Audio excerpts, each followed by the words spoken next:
தமிழக அதிமுக அரசாங்கம் மக்களுக்கு தண்ணீர் வழங்குவதில் மாபெரும் தோல்வி அடைந்திருக்கிறது. எதிர்க்கட்சிகளாகிய நாங்கள் பலமுறை அதை எடுத்து சொல்லியும் அவர்களால் அந்த துறையில் வெற்றி காண முடியவில்லை.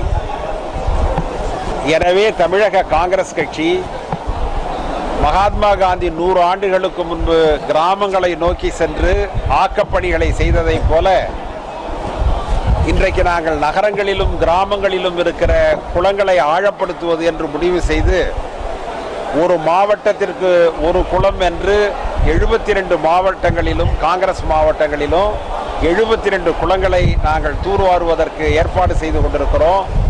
திருவள்ளூரில் நடைபெற்று கொண்டிருக்கிறது. திரு ரூபி மனோகரன் அவர்கள் தாம்பரத்திலே செய்து கொண்டிருக்கிறார். மற்ற மாவட்டங்களிலும் வேலை நடைபெற்று கொண்டிருக்கிறது. எனவே சமூக அமைப்பை ஆக்கப்பூர்வமாக மாற்றி காட்ட வேண்டும் என்று நாங்கள் முடிவு செய்து அதற்காக பணியாற்றும்.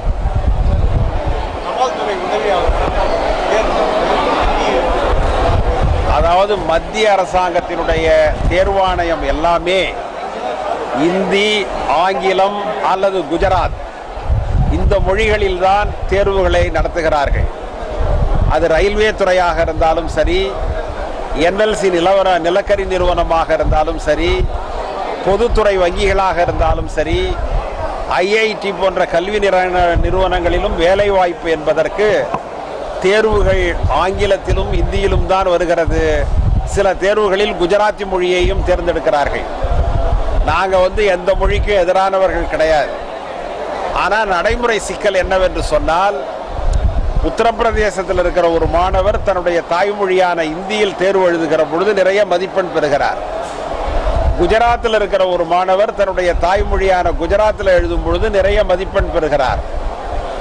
ஆனால் மேற்கு வங்காளத்திலும், ஒரிசாவிலும், கேரளாவிலும், ஆந்திராவிலும், தமிழ்நாட்டிலும் இருக்கிற மாணவர்கள் ஆங்கிலத்தில் தேர்வு எழுதுகிற பொழுது குறைவான மதிப்பெண் பெறுகிறார்கள்.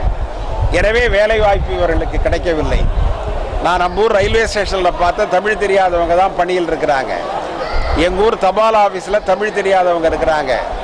எங்கூர் வங்கிகளில் தமிழ் தெரியாதவங்க இருக்கிறாங்க. இன்கம் டேக்ஸ் ஆஃபீஸில் தமிழ் தெரியாதவங்க இருக்கிறாங்க. சென்ற ஆண்டு மத்திய அரசினுடைய பணிகள் 10,500 பணிகள் நமக்கு கிடைத்தன. ஆனால் தமிழ் தெரிந்தவர்கள் 561 பேர் தான் அந்த பணிக்கு சேர முடிந்தது. மற்றவர்களெல்லாம் தமிழ் தெரியாதவர்களாக இருக்கிறார்கள்.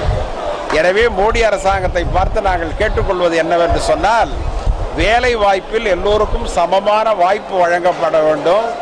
இது ஒரு ஃபெடரல் செட்டப், கூட்டாட்சி முறை. எனவே இந்த கூட்டாட்சி முறையில் எங்களுக்கான உரிமையை பறிக்காதீர்கள். அப்படி பறித்தால் அது விபரீதமாக முடியும் என்று தமிழ்நாடு காங்கிரஸ் மோடி அரசாங்கத்திற்கு, RSSற்கு சொல்லிக் கொள்கிறது. சட்டமன்றத்தில் காங்கிரஸ் வெளிநடப்பே செஞ்சிருக்கு. பெறுவதை விட அதிகமாக கொடுங்கள். மனோகரன் அவர்களை வரவேற்புரை மாற்றுமாறு அன்போடு அழைக்கிறேன். என்னுடைய பாசத்துக்குரிய அருமை நண்பர் எஸ் சிவகுமார் அவர்கள், சட்டமன்ற உறுப்பினர், முன்னாள் பாராளுமன்ற உறுப்பினர், எங்களுடைய ஒரு சிறந்த பேச்சாளர், இங்கே வருகிறது சிறப்பித்துக் கொடுக்கின்ற செக்ரட்டரி ஸ்ரீதரன் அவர்களே, தமிழ்நாடு காங்கிரஸ் கட்சியினுடைய கேபினட் செக்ரட்டரி, காமராஜரை பற்றியும் நடப்பு அரசியல் பற்றி பேசிய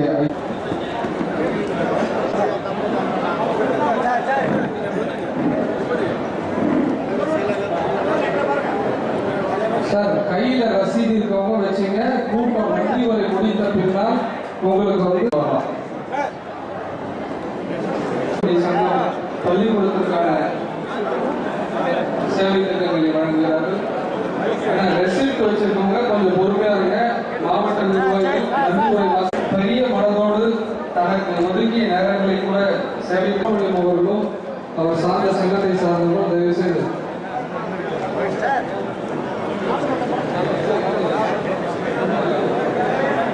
பி. ஜெயக்குடி அவர்கள், மாவட்ட செயலர்.